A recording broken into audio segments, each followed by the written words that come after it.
This little clip is a double whammy. This is just a quick review of my outdoor solar showering area.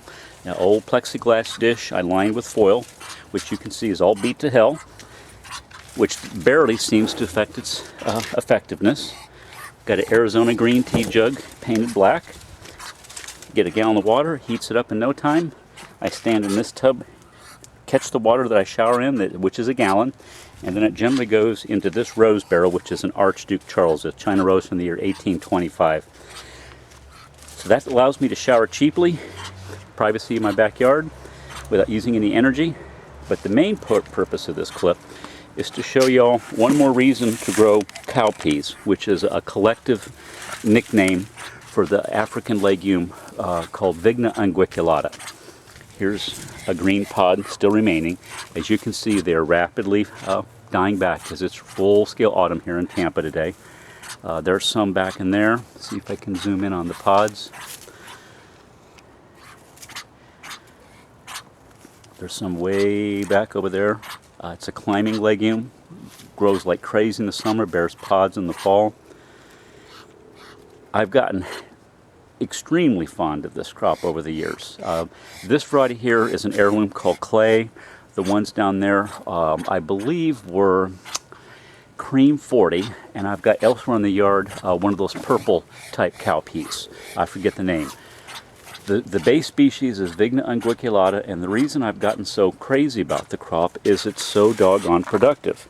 All summer long, I made wonderful salads using the newly unfolded tender green leaves with other summer greens, with just a simple dressing of, say, olive oil and balsamic vinegar, a little bit of garlic.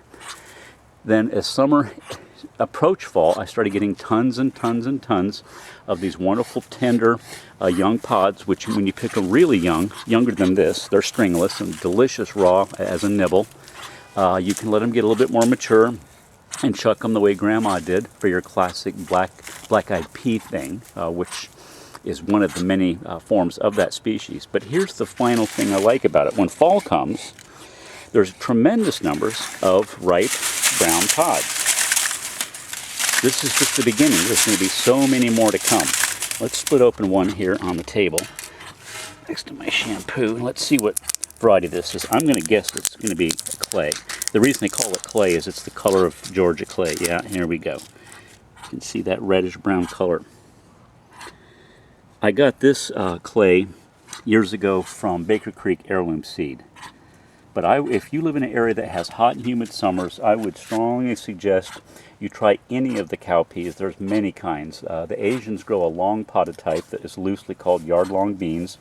That's a subspecies whose name I can never forget. The basic species is Vigna unguiculata, which hails from equatorial Africa. So the hotter it gets and the muggier it gets, the better it does.